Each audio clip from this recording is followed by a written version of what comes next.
안녕하십니까. 이번 강의는 전번 시간에 이어서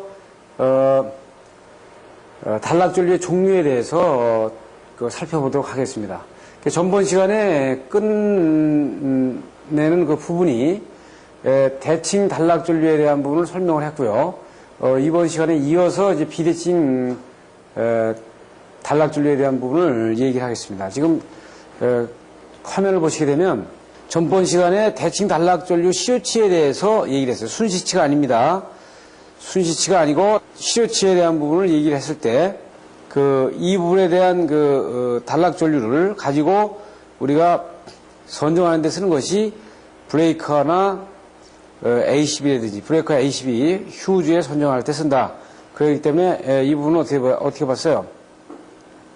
대칭 단락전류의 시료치는 X의 루트 2로 봤었죠. 그래서 그럼 비대칭 단락전류는 이제 여기에 직류분이 포함이 되는 건데 보시게 되면 이 비대칭 단락전류는 최대 비대칭 단락전류의 시료치는 우리가 앞에서 보는 것과 같이 X의 플러스 Y에서 직류분이 포함된 부분에 대한 루트 미 스퀘어로 얘기했어요. 그래서 이 부분은 이제 단상과 또 삼상이 다릅니다만은 단상과 삼상이 달라집니다. 왜냐면 삼상 같은 경우는 각상에 직류분이 다 똑같은 시간 타임에 걸리지 않기 때문에 조금 다른 양상을 띄워요. 그래서 이 부분이 이제 전선이라든지 CT의 열적 강도의 검사를 하는데 쓰이고, 여기에서 이제 그 단락 역류를 가지고 단상과 삼상에 대한 부분을 알파 계수로 구해가지고 이 수치에다가 알파 계수만큼을 곱해주는 값을 일단 최대 단락 전류 시료치로 본다고요. 그래서 이거 알파는 단상일 때하고 삼상일 때하고 달라진단 말이죠. 그리고 또 뭐에 달라진다고요? 단락 역류에 따라 달라진다고 했어요. 단락 역류를 앞에서 본 것처럼 뭐 했어요? 단락 역류는 0에서부터 1 해서 2, 3으로 이렇게 올라가는 부분을 봐줬었죠. 그래서 감쇄하는 정수하고 기울기를 같이 이렇게 봐줬어요. 그래서 삼상 평균 비대칭 단락전류 값은 삼상 비대칭 단락전류의 시료치 값은 여기 베타 값을 구한다 그랬죠. 그래서 아까 알파 값을 구하는 거하고 베타 값을 구하는 거하고 달리 봤어요. 그래서 이것은 삼상은 각상의 비대칭 전류가 투입 이상이 다르니까 직류 하부 부분이 다르게 나타난단 말입니다. 그래서 이건 평균 비대칭 단락전류로 이렇게 얘기하는 겁니다. 그래서 삼상에서는 오히려 단상보다 낮게 나타나죠.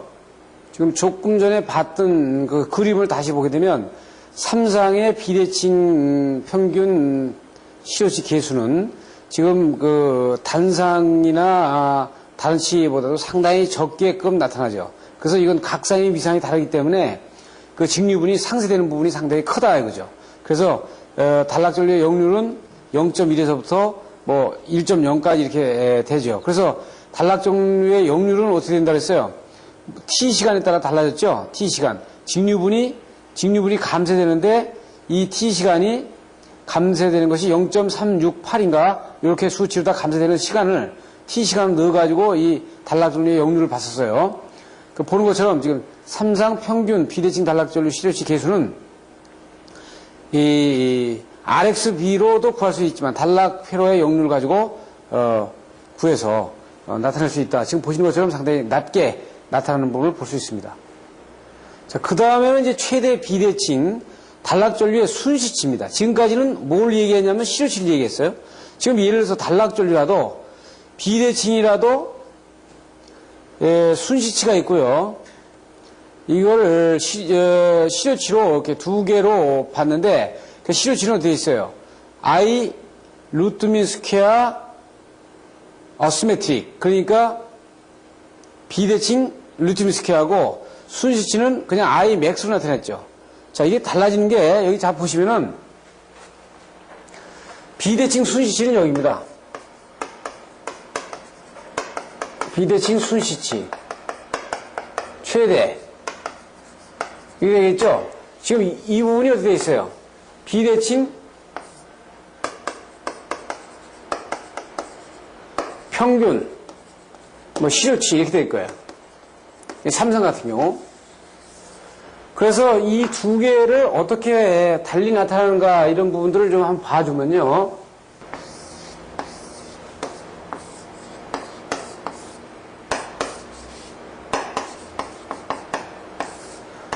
만약에 이게 메인에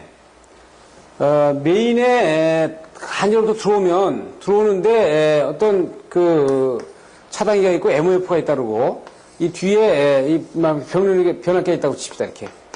그럼 라인선상에서 직렬로 걸리는 이걸 직렬기라고 해요. 직렬기라고 그러고 뭐 CT 이런 것들은 병렬기라고 합니다. 그렇죠? 그다음에 뭐 PT라도 이렇게 휴지를 거쳐서 이렇게 걸리는 부분들은 이게 직렬기라고 얘기 안 하는데 이게 직렬기, MOF, 뭐 변압기 이런 부분들의 직렬기는 단락이 생기면 단락전류가 바로 들어가면 여기는 그 라인선상에 그냥 쓰잖아요. 그렇기 때문에 이런 부분들은 이 비대칭 단락전류의 순시치의 최대치를 적용해야 되는 거죠. 그래서 지금 보시는 것처럼 어떻게 있어요? 비대칭 단락전류의 순시치가 최대로 되는 투입 위상에 따른 값인데 여기서는 직렬기의 기계적인 강도 시험 시에 이걸 사용한다 이거죠. 그래서 여기서는 감마를 구해가지고 이 어떻게 있어요? 대칭 단락전류에다가 감마 계수를 넣어준 값을 배수를 한 것이 지금 Imax가 되는 거죠. 그러면 다시 아까 저기 그 그림을 한번 잠깐 보실까요? 지금 보시는 것처럼 이 감마 계수가 크지 않습니까? 최대 비대칭 계수 수치가 커요. 그러니까 이 감마 계수는 어떻게 곱한다 그랬어요? 그 루트민 스퀘어의 대칭 단락전류에 루트민 스퀘어에다가 이 감마 계수를 곱한 값이 순시치의 맥시멈이 되겠다. 이런 얘기 이렇게 했죠. 자 보세요. 단락전류를 똑같이 구해도 0.1 정도 지금 역률이 단락회로 역률이 0.1인 경우에도 이렇게 되지만 시간이 만약에 1사이클에서 적용되느냐 2사이클에서 적용되느냐 뭐 3사이클에서 적용되느냐에 따라서 똑같은 단락전류를 적용하는데도 수치가 달라요. 그러니까 예를 들어서 차단기를 아주 짧은 시간에 과도 상태를 견디도록 하냐 그러면 차단기에 그 단락 강도라든지 이런 걸 굉장히 높게 해야 되고 뭐 한 2-3사이클 정도의 그 정도 스트레스에 견디도록 하자. 그러면 좀 낮아지는 거겠죠. 그러니까 어디에다가 넣느냐. 그래서 뒤에 IEEE 계산할 때 보면 1사이클이라는 말을 지금 하고 있는데 그 1사이클에 하느냐 3사이클에 하느냐 5사이클에 하느냐에 따라서 차단기의 전격이 상당히 많이 달라질 수 있어요. 그래서 어떻게 돼요? 가장 혹독한 상태로 보면 1사이클에서 구해보면 가장 혹독한 상태의 단락전류를 견딜 수 있는 차단기의 전격을 구할 수 있는 거죠. 예? 자, 그래서 이것이 계속해서 이 그림의 설명이 나오는 겁니다. 그래서 이제 단락전류 산출에 이용하는 계통의 임피단스는 지금 이제 한전 측의 1차 측 임피단스는 되게 한전에서 준단 말입니다. 공급자 측에서 지금 뭐 어떻게 돼? 45MVA에 뭐 13.5, 되게 뭐 14.5 이런 식으로 해가지고 퍼센트 임피단스를 주죠. 그 다음에 수변전 변압기 임피단스도 어떻게 있어요? 이게 용량별로 이 메이커에서 전부 다 결정이 돼서 나와 있어요. 이것도 몰드 변압기냐 유입 변압기냐. 그 다음에 용량에 따라서 결정이 되니까 이것을 퍼센트 임피단스로 주어지죠. 그 다음에 전동기 리액탄스는 이것은 어떻게 보면 출력에 따라 다 조금씩 차이가 있습니다만 대개 퍼센트 임피단스를 20%에서 퍼센트 임피단스를 25% 준다. 이 얘기는 단락이 됐을 때 정상 임피단스보다 5분의 1이나 4분의 1로 떨어진다는 거예요. 이 얘기는 무슨 얘기예요? 20%에서 25% 준다는 얘기는 전동기가 그 선로에 단락이 생겼을 때 전동기의 정상 임피단스보다 4분의 1이나 5분의 1이 떨어지니까 정상 전류의 4배나 5배를 해줘라. 이런 뜻입니다. 그 다음에 배선 임피단스도 이때 개통전압에서 이제 케이블에 이거 부착한 일반적인 선로 정수를 주는 거죠, 이건. 기타. 그래서 이거를 전부 다 합쳐서 더해야 되는데, 자, 왜 퍼센트 임피단스를 많이 쓰느냐. 지금 보시는 것처럼 수변전 한전에서도 퍼센트 임피단스로 주죠. 변압기 퍼센트 임피단스로 주죠. 그 다음에 전동기라든지 발전기 퍼센트 임피단스로 주죠. 보통 배선선의 임피단스하고 기타만 임피던스를 퍼센트 임피던스로 바꿔주면 되니까 굉장히 편하단 말입니다. 그 다음에 퍼센트 임피던스법을 쓰면은 뭐가 좋으냐면은 전압이 달라지는 거에 따라서 전압 달라지는 거에 따라서 또 다시 환산을 계산해 줘야 되는데 퍼센트 임피던스법에서는 이걸 안 해도 돼요. 또 하나 기준의 MVA를만 딱 정해가지고 환산만 해주면 아주 임피던스 맵을 그리기가 쉽고 합산을 해서 종합적인 퍼센트 임피던스를 구하는데 아주 용이하다. 그래서 단락전류를 구하는데 굉장히 아주 쉽게 구할 수 있다. 이렇게 되는 거죠. 만약에 퍼 유니트법을 쓰는 경우에는 퍼센트 임피던스법의 백분율로 나타내는 거나 마찬가지거든요. 아주 정확하게 선로의 길이가 그러니까 한전에서 대개 아주 한전 선로망을 구체적으로 단락전류를 좀 더 정확하게 계산할 때는 퍼 유니트법을 쓰는데 그것은 퍼센트 임피던스법에다가 그 퍼센트 임피던스가 5다.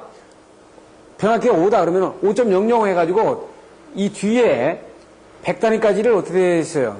소수 단위를 100단위까지를 그 퍼센트 임피던스로 구체적으로 나타내서 합산을 하는 겁니다. 그러니까 자세한 장거리 선로라든지 선로의 복잡한 선로에 좀 더 정확한 단락전류를 계산할 때는 퍼 유니트법을 쓰지만 일반적으로 수용가에서는 퍼 유니트법을 구체적으로다가 들여올 큰 필요성이 없죠. 왜냐하면 단락전류는 어차피 어마운트로 출발한단 말이에요. 대량으로 출발한단 말이에요. 계량으로 출발한다고요. 거기선 그 정확한 그 계산한다는 자체가 조금 어떤 부분에서는 무의미하다. 근접해서 어차피 표준 전격으로 구하면 위에 압으로 해가지고 그 윗단계로 올라가야 되는 부분이 있기 때문에 어마운트로 정확하게 근접만 하면 되겠다는 얘기입니다. 그래서 퍼센트 임피던스법을 많이 쓰는 이유는 지금 이제 그 앞에서 물어본 게 하나 답이 또 나왔죠? 퍼센트 임피던스법을 많이 쓰는 이유는 첫째 사용하기 쉽다. 한전, 변압기, 전동기, 발전기의 그 과수 상태의 임피던스를 퍼센트 임피던스로 나타냈기 때문에 좋다. 전압이 달라짐에 따라서 환산을 하지 않아도 된다. 기준 MVA로 맞춰서 퍼센트 임피던스법을 총의를 시키게 되면 굉장히 계산하기가 편리하다. 이런 장점 때문에 퍼센트 임피던스법을 상당히 많이 선호해서 수용가에서 쓰고 있는 겁니다. 다음 보실까요? 그래서 퍼센트 임피던스법에서 단락전류 산출하는 방법은 오음법과 퍼센트 임피던스법, 퍼 유니트법, 단위법은 퍼 유니트법이죠. 그래서 퍼센트 임피던스법을 는 단위법을 백배한값을 적용한 것과 다르지 그 내용상에서는 똑같은 얘기를 하고 있는 겁니다. 그런데 이 오음법이나 퍼센트 임피던스는 단위법을 쓰더라도 단락전류를 계산하면 거의 비슷한 숫자가 나와요. 그렇기 때문에 그 장단점이 있어서 제가 아는 이 오음법과 퍼센트 임피던스법을 여러분들한테 비교해서 좀 설명을 간단하게 하겠습니다. 자, 그래서 우선 일반적으로 기준 용량을 정하죠. 기준 용량 왜 정한다 그랬어요? IA는 앞에서 배운 것처럼 고장전류를 계산할 때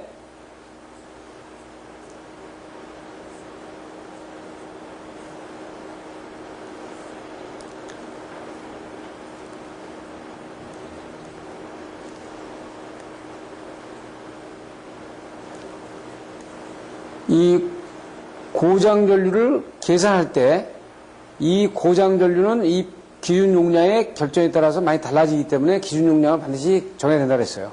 그 다음에 기준 전압, 그리고 기준 전류, 정상 전류죠. 그 다음에 기준 임피던스를 정합니다. 그래서 이것을 변압기의 모든 부분을 1차측 단락 용량으로다가 전부 다 환산하죠. 그래서 환산한 것에 의한 퍼센트 임피던스법을 구하는 법. 그러니까 환산된 1차측 단락 용량을 가지고 만약에 변압기 500kV다. 500kV인데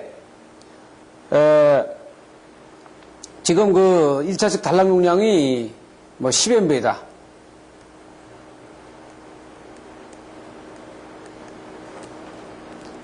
이렇게 해서 1차측의 그 변압기의 퍼센트 임피던스를 1차측 임피던스로 환산하는 부분들을 보여주고 있는 겁니다. 자, 그래서 변압기가 만약에 그 기준 용량하고 똑같을 경우에 그냥 쓰죠.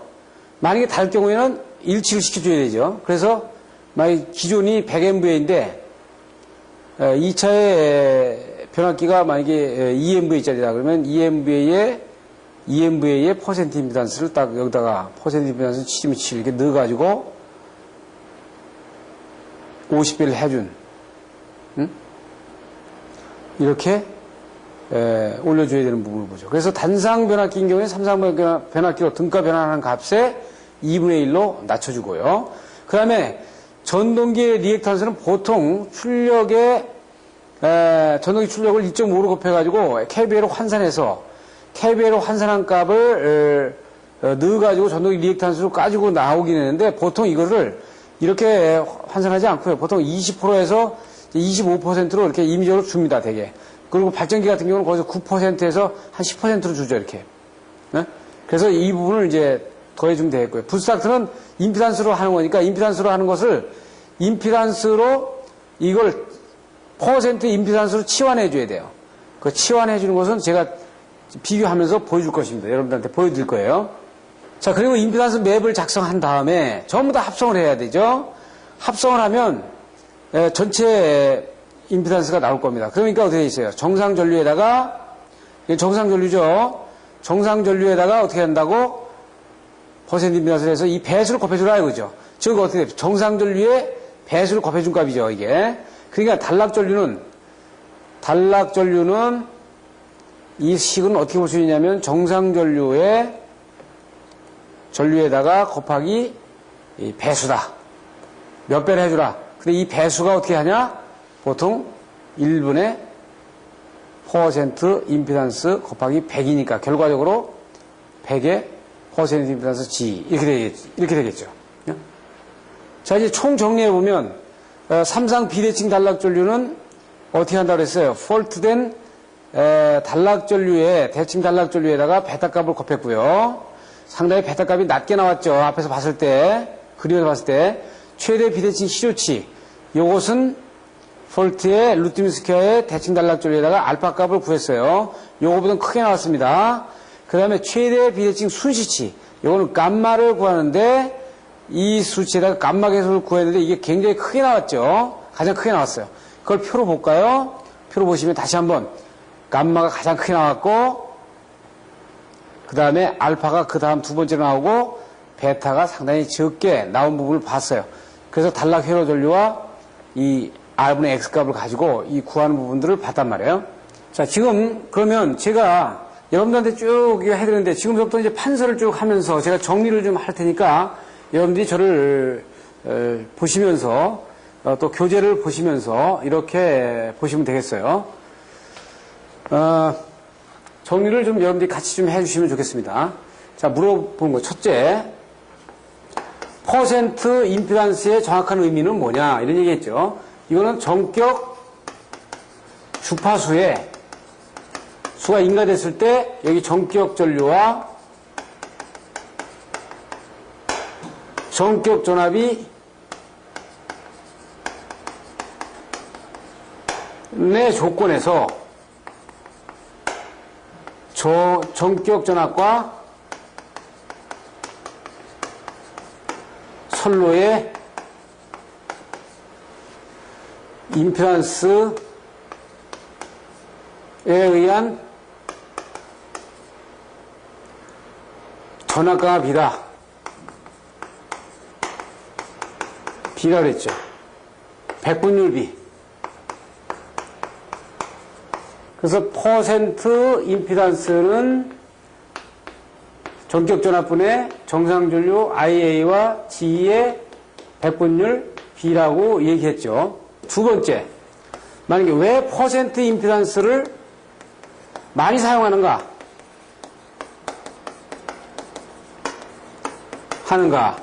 라는 질문에는 첫째, 한전, 변압기, 전동기, 발전기 등이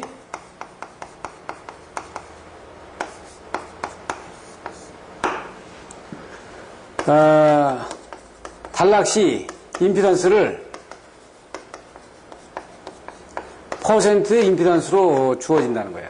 그다음에 두 번째는 기준 MVA로 맞출 경우에 MVA로 퍼센트 임피단스를 환산할 경우에 아주 계산이 편리하다 이게. 또 세 번째, 1차 전압 2차 전압 등 전압이 달라지는 전압 차에 따른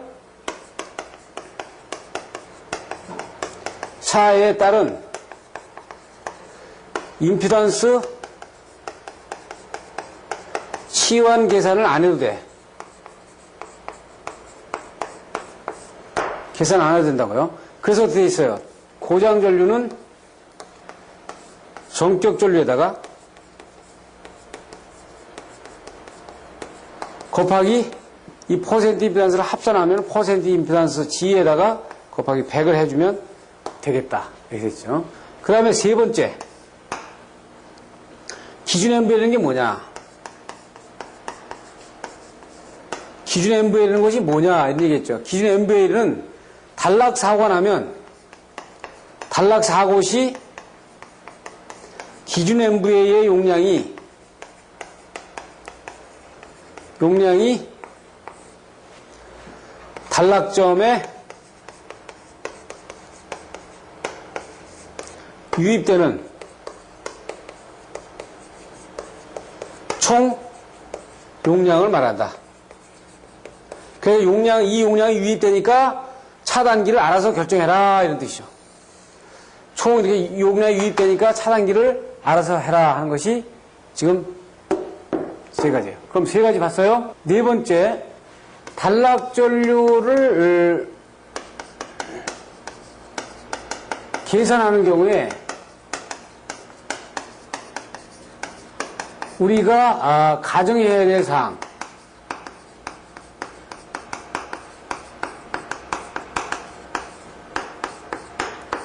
이거는 아직 강의가 안 된 겁니다. 즉, 이건 IEEE에서 얘기하고 있는 단락전류 계산하는 방법을 뒤에서, 이거 총 정리하고 나서 뒤에서 강의를 하는데, 이때에 어떻게 돼요? 여기에서 얘기가 되죠. 구체적으로. 한 10여 개가 여기서 얘기됩니다. 그래서 이건 IEE에서 레코멘드 하는 단락전류 계산하는 방법에 대해서 제가 설명하면서 설명을 하기로 합니다. 그럼 다섯 번째로 가볼까요? 다섯 번째는 기어전류원의 종류가 뭐냐? 기어전류원의 종류는 그럼 어디 있어요? 앞에서 유틸리티라는 건 한전이야. 한전. 그래가지고 한전, 제너레이터, 발전기, 그 다음에 모터도 인덕션 모터, 그 다음에 싱크로나이징 모터, 뭐 콘덴사 이렇게 될 수 있죠. 그래서 이거 합쳐서 파형이 어떻게 나온다 했어요? 대칭으로 이렇게 나온다 그랬죠.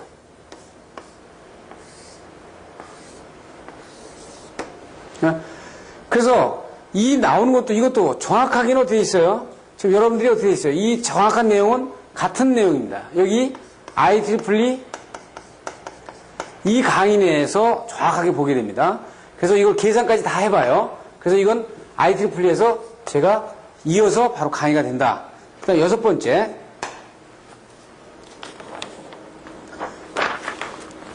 과도 리액탄스라는 건 뭐냐?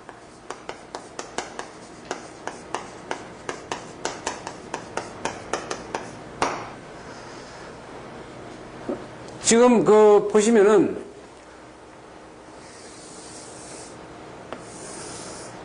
시간 t가 되고요. 여기 전류 i가 되면 사고 전류가 발생이 되면 이렇게 과전류가 흐르죠. 그런데 이 시정수가 뭐예요? 여기 시정수가 첫 사이클이 만약에 첫 사이클에서는 시정수가 너무 낮아가지고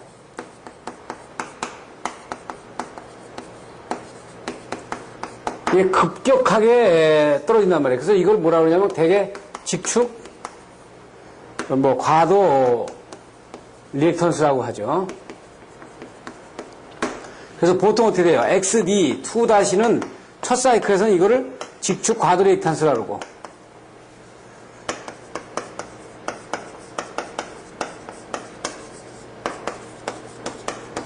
XD-는 이거는 과도 리액턴스라고 그러죠.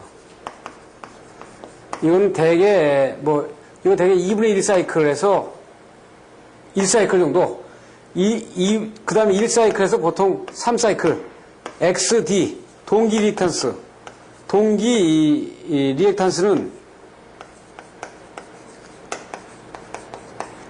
이건 정상전류로 보죠. 보통 3사이클, 5사이클 이후. 그래서 이 사이클에 따라서 돼 있어요. 이 비대칭 단락전류가 이런 형태로 나타나는 부분을 보여주는 겁니다. 그래서 여기서 직주 과도 리액탄스, 과도 리액탄스 해서 이것이 몇 사이클에 과도 리액탄스가 이루어지느냐에 따라서 좀 달라지는 부분을 봤어요. 그러면 일곱 번째는 RX 의미는 뭐냐? 이거에 따라서 비대칭 계수가 결정된다는데, 그럼 이건 어떻게 결정될 거냐? 지금 우리가 어떻게 되어 있어요? 만약에 선로정수를, 이게 모든 선로정수를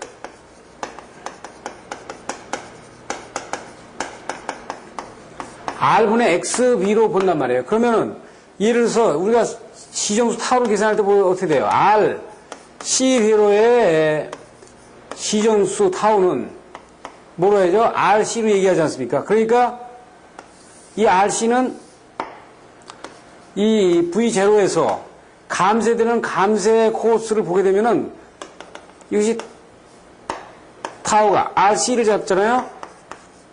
그러니까 V는 처음에 V0에서 익스포넨셜 마이너스 타우분의 T만큼 감쇄를 이렇게 하죠.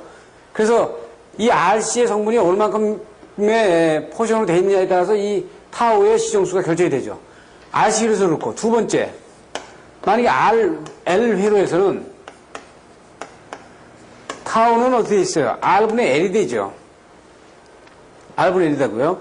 그 다음에 이것이 복합적으로, 세 번째, 이 복합적인 경우는 이게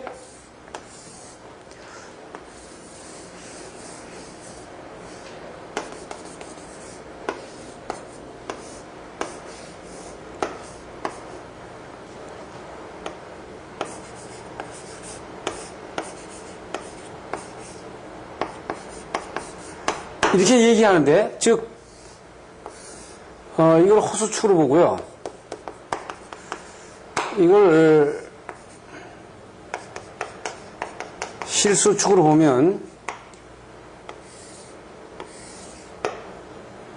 이걸 WD,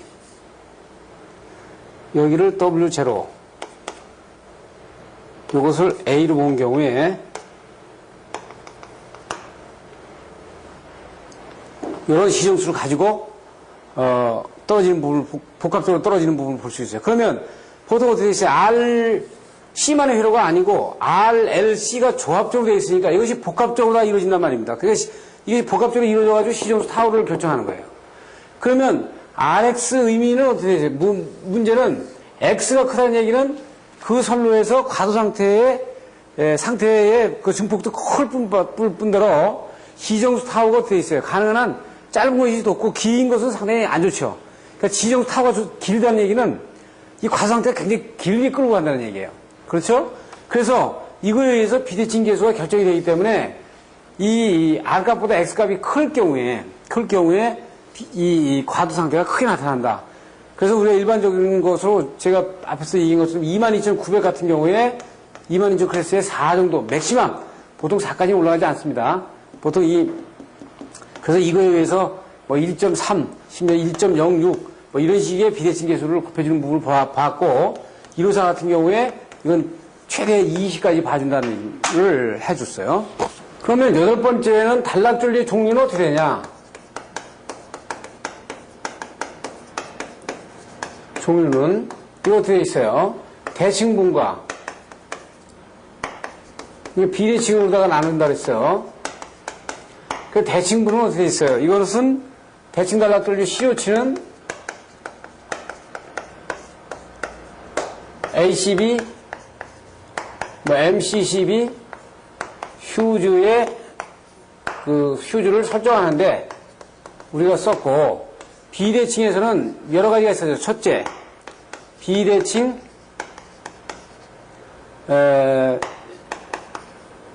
시료치. 최대 실효치. 그 다음에 비대칭 평균 실효치. 그 다음에 비대칭 순시, 최대 순시치가 있었죠. 그래서 이걸 어떻게 되냐. RMS 시메트릭 여기다가 감마를 곱한 값이 이 값이 됐고요. 그래서 이것은 어떻게 있어요? 삼상 비대칭 평균 실효치는 RMS 시메트릭 곱하기 베타를 했죠. 그 다음에 비대칭 최대 실효치는 RIMS의 시메트릭의 알파를 해준 값을 봤어요. 그래서 이 그래프로 제가 여러 번 보여드린 경우입니다. 그래서 여기에 적용되는 법. 그래서 여기 어디 있어요? 직렬기기 쪽은 여기다 씁니다. 직렬기기의 기기의 기기적인 강도. 기기적인 강도는 이 비대칭 최대 순시치에 여기다가 쓰고 최대 비대칭 최대 실효치와 평균 실효치는 앞에서 강의한 바와 같습니다. 그렇죠?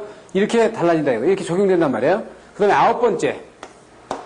그리고 아홉 번째는 이제 퍼센트 임피던스하고 임피던스의 그 호환에 대해서 잠깐 설명하면 지금 이제 퍼센트 임피던스를 왜 사용하는지를 설명했어요. 왜 많이 사용하는가? 상당히 편리하다. 그렇기 때문에 사용한다. 그런데 만약에 선로 같은 경우는 임피던스로 주거든요.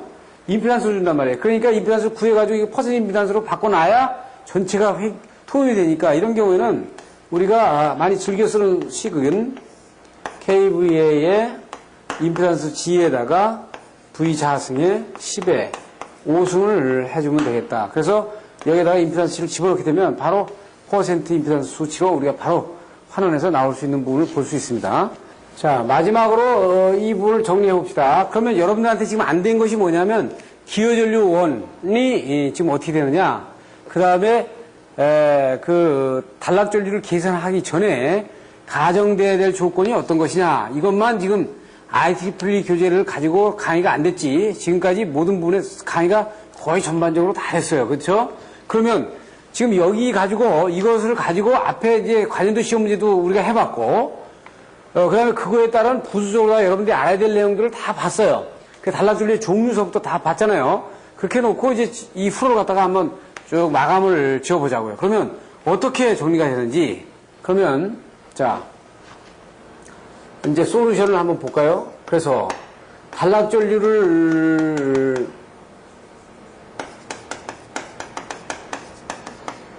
계산하는 방법은 크게 이제 세 가지 정도로 나타낼 수 있죠. 첫째, 대칭 잡표법이 있어. 배운 걸 총 정리하는 겁니다. 그 다음에 뭐 클라크법이 있고, 그 임피던스법이 있어요. 세 번째. 이건 기술계산 핸드북에 다 있는데 기술계산 핸드북에 있죠. 그래서 클라크법은 여러분들한테 안 했습니다. 왜냐하면 여기는 비대칭, 여기 삼상 비대칭이 아니고 단상 뭐 일선 지락, 뭐 이선 단락, 이선 지락, 이선 동시에 지락 이렇게 해가지고 선로가 부평형이 생길 때 지금 계산하는 방법이기 때문에 이 방법은 여러분들한테 제가 설명을 안 했습니다. 그러면 대칭 잡표법은 앞에서 설명했는데 이것은 단락전류를 구하기보다는 뭘 하는 거예요? 원론적으로, 원칙적으로, 대칭 잡표법을 보는 거는 단락전류를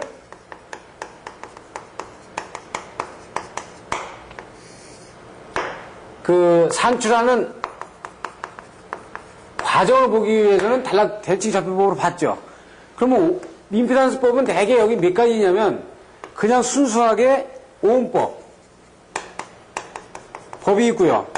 퍼센트 임피던스법이 있고요. 이게 퍼 유니트법이 있죠. 그런데 이 퍼 유니트법은 임피던스법의 100분율로 한 것, 100배를 한 것 이외에는 다른 것이 없다. 그래서 이거는 크게 우리가 쓰지 않고 오음법과 퍼센트 임피던스법을 쓰는데 이것도 불편해서 잘 안 쓰고 그래서 G를 갖다가 이 퍼센트 임피던스로 호환하는 것들을 알려드렸죠. 그래서 대개 퍼센트 임피던스법을 쓴단 말이에요.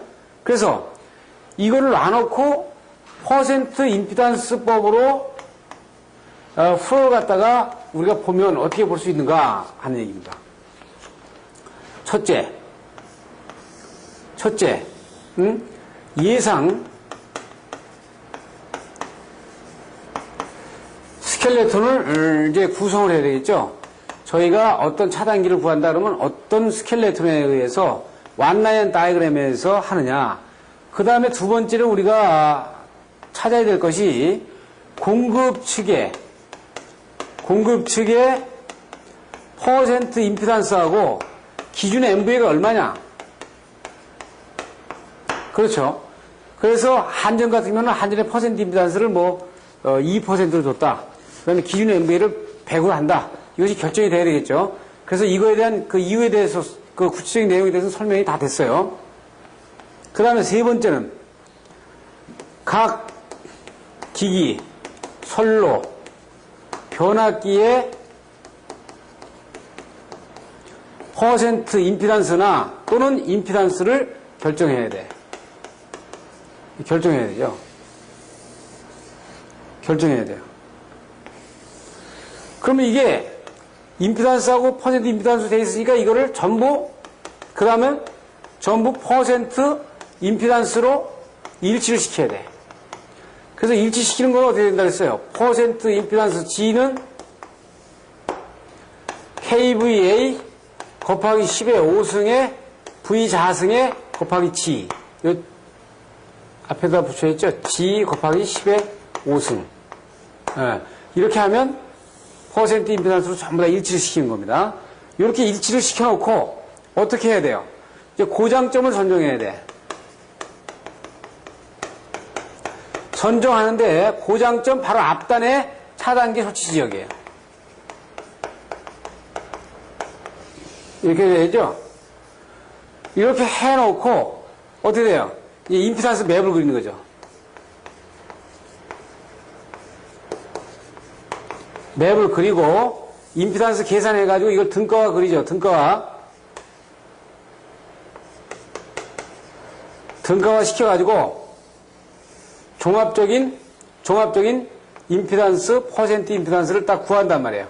그러면 이 구한 걸 가지고 단락전류 IS는 즉 정상전류 IN에다가 이 퍼센트 임피던스 G를 100으로 해준 이 값으로 구해가지고 구하죠. 그러면 여기에서 이 IS를 가지고 어떻게 돼 있어요? 전격 차단 용량은 루트 3의 곱하기 전격 전압에 곱하기 고장전류 IS에 곱하기 비대칭 계수 이렇게 했죠. 그러면 전격 차단 용량이 나오면 여기에서 전격 차단 용량이 나오지만 차단기하고는 다르니까 여기서 돼 있어요. 실무에 사용되는 차단기 전격을 선정하는데 상위급으로 이거보다 높은 급으로 차단기를 결정하게 되면 일단 다 되는 거예요. 그러면 어떻게 있어요? 여기서 중요한 거는 이 스켈톤을 구성해가지고 퍼센트 임피던스 맵을 구성할 때 어떻게 된다고 했어요? 기어 전류원은 무한모선으로 보죠. 이 무한모선으로 본다는 거. 이게 중요합니다. 여기 한전이고 예를 들어서 변압기가 이렇게 있어서 2차 부하들이 있고 이 2차 부하에 여기 모터가 있고요. 여기 이 제네러가 이렇게 있는 경우에 임피던스 맵을 그릴 때는 지금 여기 보이는 것처럼 만약에 여기에 차단기를 구한다 그러면 여기 차단기에 단락전류 고장 계산할 때는 제네다 이 모터를 무한모선으로 다 연결을 해야 된다는 얘기입니다. 이렇게. 이거 다 전원주로 다 보는 거예요. 그것이 이게 등가를 그리면 어떻게 돼? 등가를 그리면 이쪽의 임피던스하고 이쪽의 임피던스를 이거 직병렬로 해가지고 이 부분에다가 이 전원 무한 모선이 전부 다 기호 전류원을 공급한다라고 봐가지고 등가열을 그려야 된다는 거. 이게 여러분들한테 상당히 중요한 내용입니다. 그래서 이걸 부하로 보지 말고 이거를 전원축으로 봐라. 예, 전원축으로 봤을 때 이 전부 다의 용량을 이 기준 MVL의 용량을 일치시켜 놓은 다음에 그리고 퍼센트 임피던스를 일치시키고 임피던스 맵을 그려줘야죠. 그러니까 이게 어떻게 된다고 해요? 이렇게 막 이런 식이면은요 여기 한전에서 오는 임피던스 맵이 있고요. 여기 제네다에서 오는 임피던스 맵이 있고요. 그 다음에 모타에서 오는 임피던스 맵이 있어가지고 이것이 이렇게 직병렬로 합쳐서 여기에 들어와야 되거든요. 이렇게. 그렇기 때문에 한전, 제네다, 모타, 무한 모선을 봐가지고 이 고장점 A면 A, 이 고장점 A에서 고장전류를 검출하도록 이렇게 계산해야 된단 말이죠.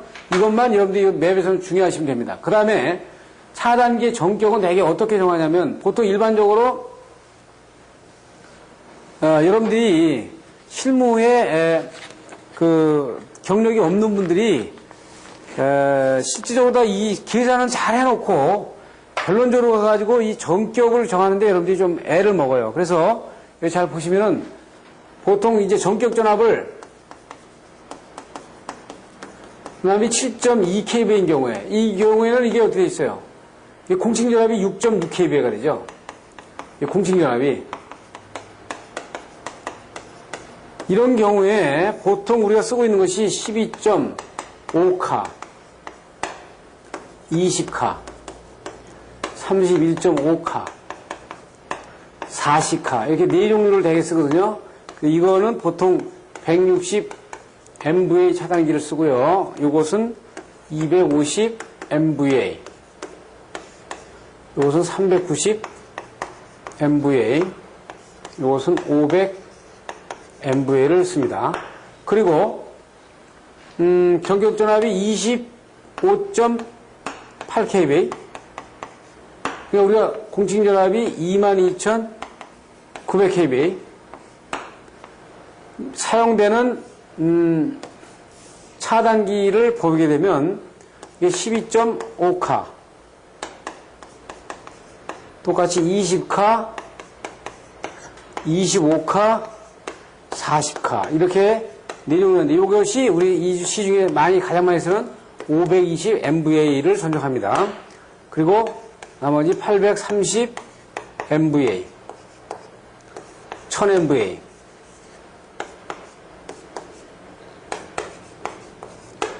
이것이 1700 MVA. 그래서 보통 22,900 선로에서는 거의 다가 이 520 MVA를 우리가 사용되는 부분을 볼 수 있어요. 520 MVA 이하는 없습니다. 520 MVA 이하는 없는 건 왜 그러냐면 일본 같은 경우는 200 MVA, 250 MVA 뭐 이게 있는데 한국에서는 520 MVA 이하의 22,000에서 차단기를 설정할 수가 없어요. 거의. 왜 그러냐면 기준 MVA를 한전의 기준 MVA를 100 MVA로 놨기 때문에 100 MVA 놔놓고 520 MVA는 뭐예요? 즉 한전의 기준 MVA가 100 MVA면 2차 수용가에서 차단기를 520 MVA로 이하로 선정할 수 없는, 선정이 불가능한 거는, 이 선정이 이하로 다 불가능한 거는 왜 그러냐? 정상적으로 100 MVA에 단락전류를 공급하는데 5배에 5배. 예? 이 과수 상태가 5배가 넘어가는 부분까지를 이게 막아라는 거기 때문에 100MVA인데 이게 400MVA, 200MVA 2배, 과수 상태 2배로 다 막을 수가 없잖아요. 그렇기 때문에 거의 한국의 시중에서 520MVA로 일단 차단기를 만들어놔 봐야 그 차단기가 선정이 돼가지고 사용될 수가 없는 부분입니다. 근데 이것도 앞으로 좀 시정이 좀 돼야 될 부분이죠. 왜냐하면 한전의 MVA가 100MVA는 이게 큰 거거든요. 너무 큰 거예요. 그러다 보니까 차단기 용량이 너무 커지는 거죠. 2차에. 자, 그러면 대표적으로 오음법과 퍼센트 임피던스 법을 비교해서 한번 설명해 보겠어요. 설명해 보겠어요. 이 회로를 가지고, 똑같은 회로를 가지고, 만약에 설명을 하게 되면,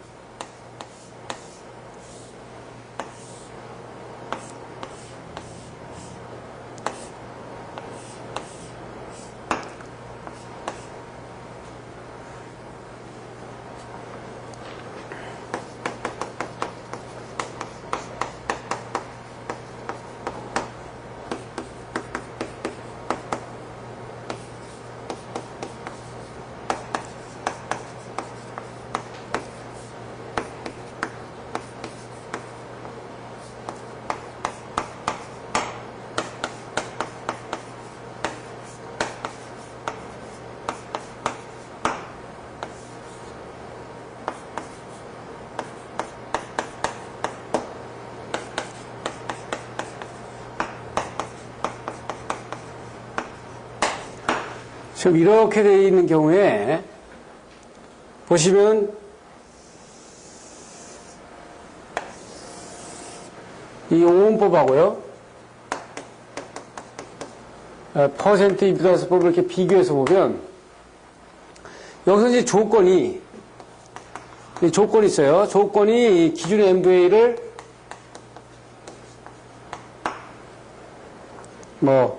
예를 들어서 이건 1000kV라고 하자.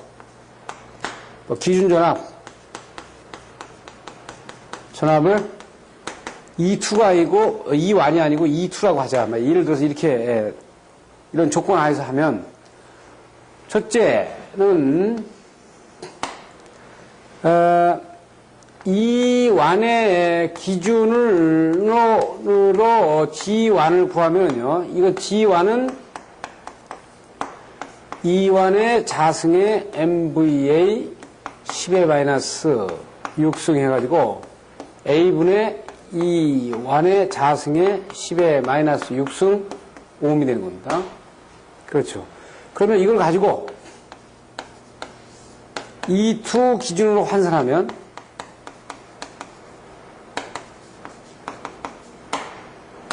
G1은 A분의 E1의 자승 곱하기 10의 마이너스 6승에 곱하기 이 전압에 환산되는 부분을 반드시 이걸 해줘야 돼요. 2의 자승이 옵니다.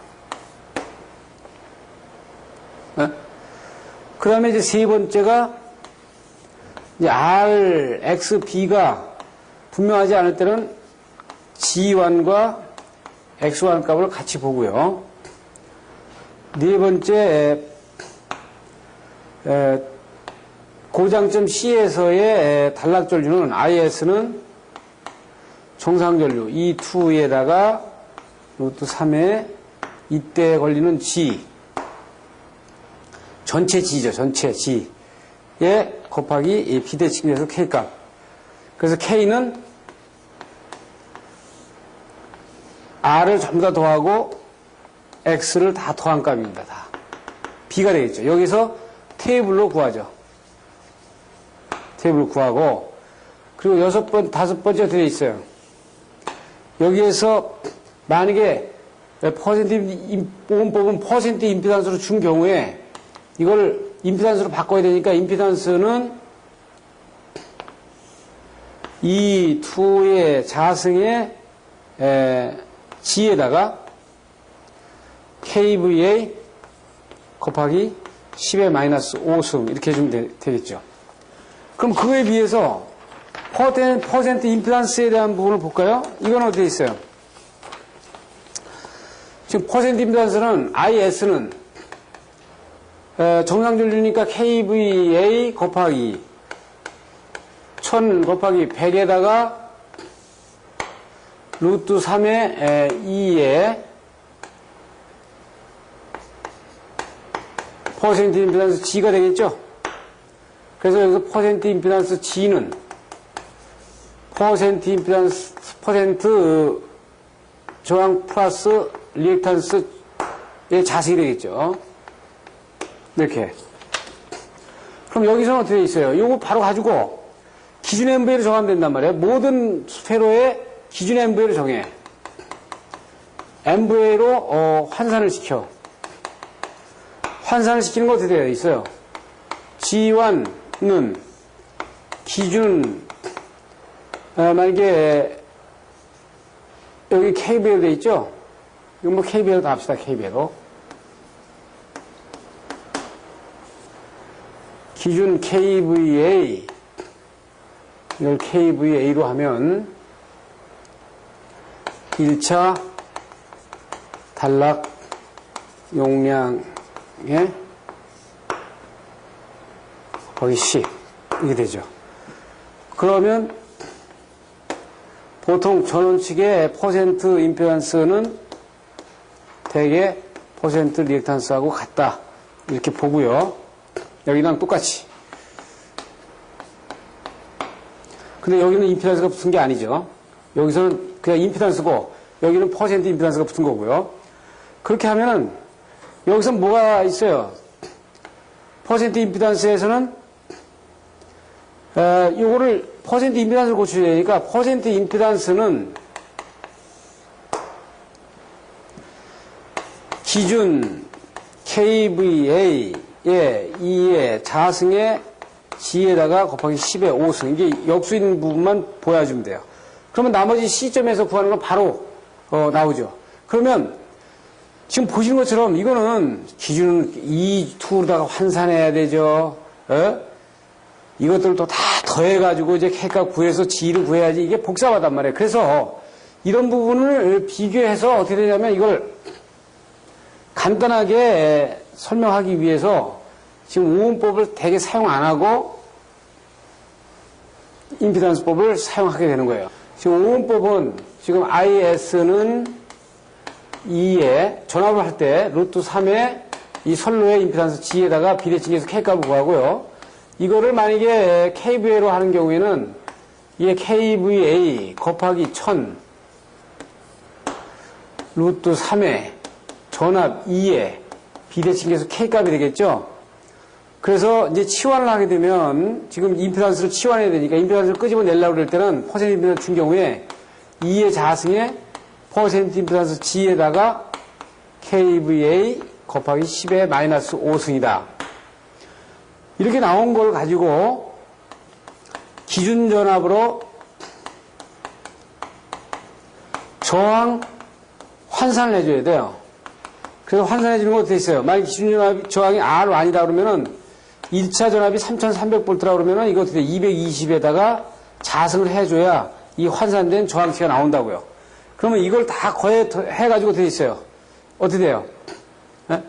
전체에서 R을 다 더하겠지.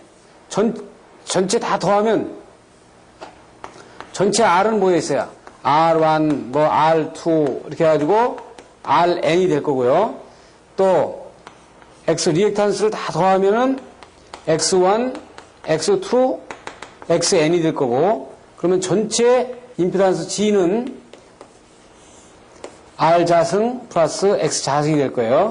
그렇게 되면은 이걸 가지고 이 수치를 가지고 일로 갖고 가서 이 고장전류를 구한단 말이에요. 근데 퍼센트 임피던스를 어떻게 하냐? IS는 2에 곱하기 100 루트 3의 퍼센트 임피던스 G. 퍼센트니까 100으로 곱해준 거죠. K. 똑같은 얘기예요. 그럼 IS는 KVA로 한 경우에 곱하기 10의 5승이 되는 거죠. 5승. 루트 3의 2에다가 G가 되겠죠.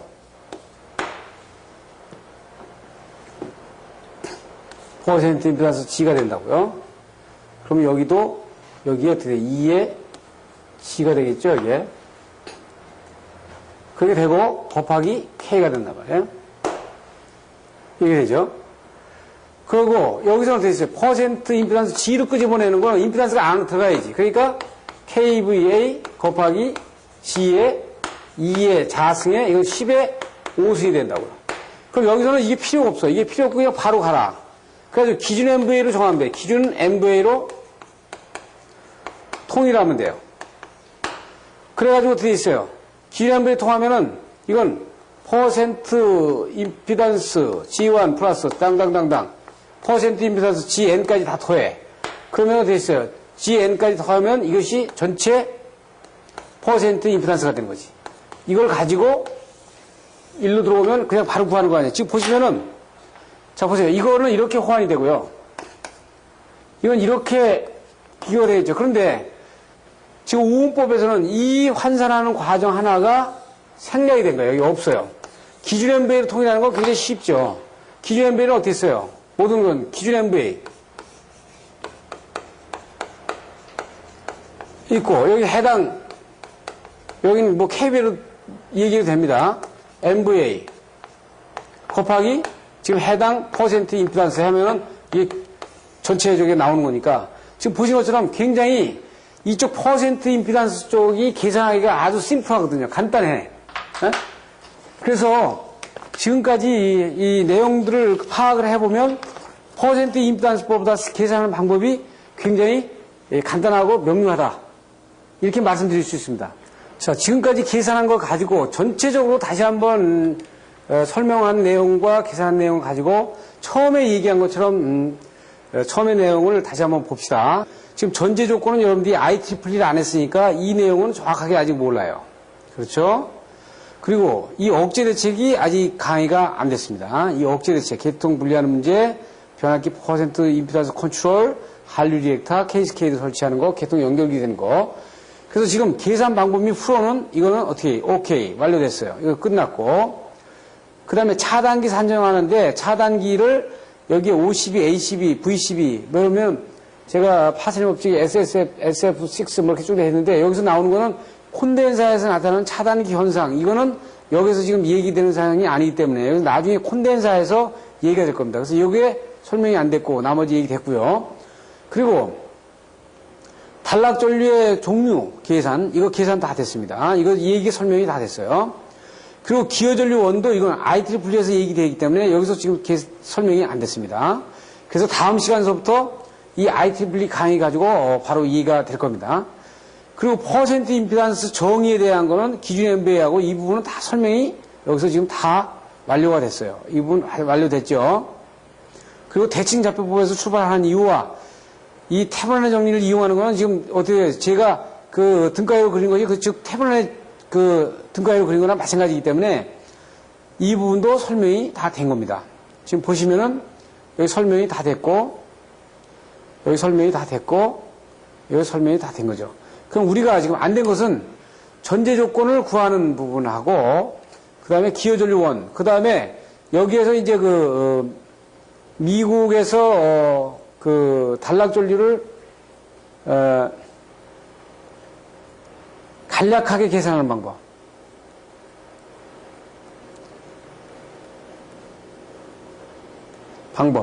요것이 지금 요것이 안 돼 있죠. 요것이 이제 추가로다가 강의가 될 겁니다.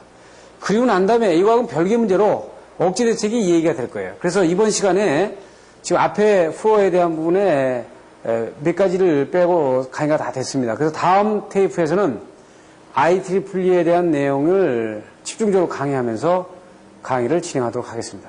감사합니다.